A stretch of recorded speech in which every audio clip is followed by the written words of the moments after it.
La doctora Rosana Alvarado, asambleísta de Alianza País. Analizaremos con ella los temas, las preguntas de la consulta popular y refiriéndonos a la primera pregunta, Rosana, en la que se pretende, a través de esta pregunta, impedir la caducidad de la prisión preventiva para aquellos reos que de alguna manera dilaten los procesos, jueces, fiscales, amanuenses, secretarios, etcétera. ¿Será una solución subirle, como dicen algunos, la categoría constitucional a una pregunta que se la pudo de alguna manera tramitar vía reforma legal?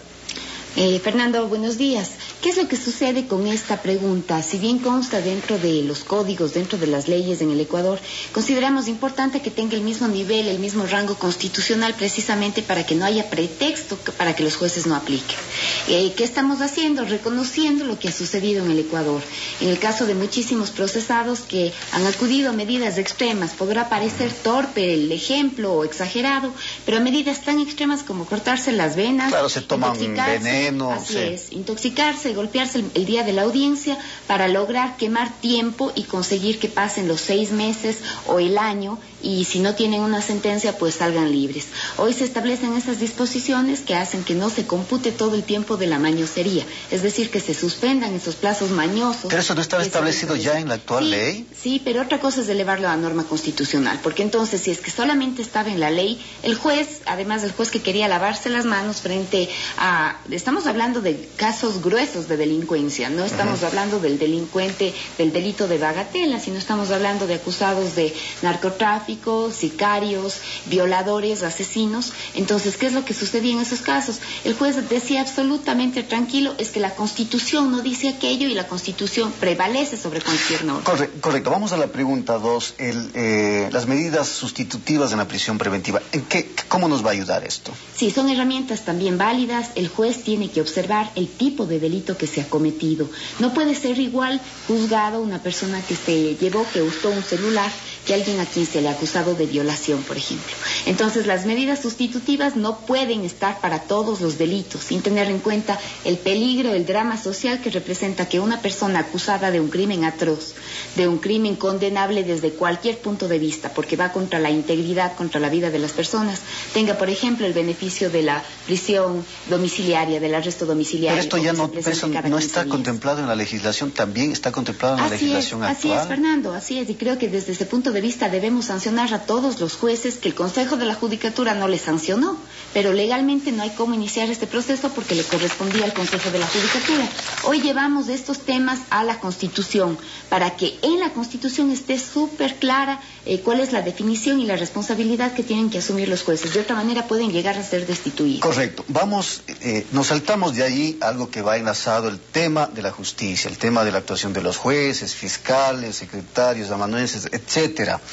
Y vamos a la pregunta número 4. Aquí se pretende sustituir al actual pleno de del Consejo de la Judicatura por 3 personas. 3 personas que provengan del Poder Legislativo, del Poder Ejecutivo y de la función de transparencia. Es decir, 3 personajes con suprapoderes. Son los poderes que le corresponden al Consejo de la Judicatura. Con esto, inclusive yo digo que en lo impresentable que resulta el actual Consejo de la Judicatura, fue absolutamente, además de impresentable, cobarde, que nunca ha querido asumir ninguna responsabilidad, ninguna decisión para convocar a los concursos para llenar las vacantes de jueces, nuevos juzgados, que son una necesidad en todas las provincias del país, sancionar, establecer un régimen muy duro, un régimen disciplinario muy duro a los jueces que han dejado caducar la prisión preventiva, como por ejemplo un juez Torres en Guayaquil, 774 veces, como se dice, el récord mundial en caducidades. ¿Qué nos garantiza que ahora sí, con estos 3 personajes con suprapoderes, se pueda cambiar lo que no se puede cambiar o no se ha podido cambiar durante los últimos 20 años? A ver, son los poderes y las atribuciones que establece la Constitución y la ley, y lo que se tiene es allí sí que asumir con absoluta responsabilidad y firmeza todas esas atribuciones para que sean aplicadas.